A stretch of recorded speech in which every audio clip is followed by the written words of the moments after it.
का भाजपचा हिंदुत्वाचा झेंडा आणि काँग्रेसचा मुस्लिम आणि बौद्धांचं जर मत बाहेर काढलं तर ह्या दोनही पक्षाचं डिपॉझिट जप्त होऊ शकतं।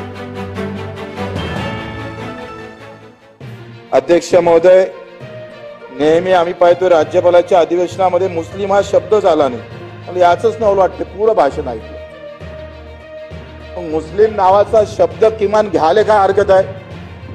आपण मत मागायला तिकडे जातोय, तुमचं तामिळनाडूमध्ये भाजप युती सरकार आहे, त्यांनी आरक्षण मुस्लिमांना देण्याचा प्रयत्न केला, देत आहे। पण आपण इथं नाही, आता जे काही गरीब असेल मुस्लिम मध्ये जरी आपण पाहिल्या तर किमान आपण पाहतोय अध्यक्ष महोदय 20-25 जाती अशा आहे का त्याला आरक्षण देतोय, पण इतर जे मागास मुस्लिम आहे त्याच्यासाठी आपण जर काही म्हणजे फक्त आपला अजेंडा थोडासा चुकन म्हणून जर निर्णय घेत नसल, आखरी समाज गरीब असला तर गाव गरीब राहतं अध्यक्ष महोदय, आणि गाव गरीब असलं का राज्य गरीब होतं, राज्य गरीब झालं का देश गरीब होते।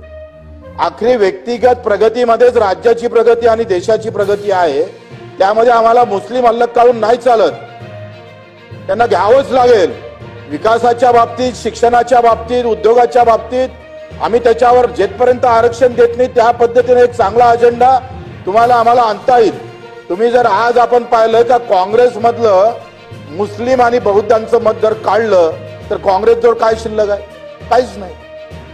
ते यांच्या भीतीमुळे तिकडे गेले का इकडे हिंदुत्वाचा झेंडा असल्यामुळं सगळे मुस्लिम आघाडीकडे झुकले, आणि परिणाम काय झाला तर तुमचा अजेंडा मोडीच निघाला।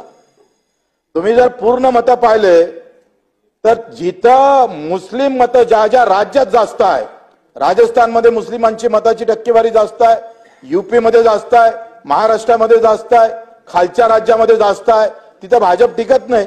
आणि मी नेहमी आम्ही चर्चा करत असतोय का भाजपचा हिंदुत्वाचा झेंडा आणि काँग्रेसचा मुस्लिम आणि बौद्धांचं जर मत बाहेर काढलं तर ह्या दोनही पक्षाचं डिपॉझिट जप्त होऊ शकते।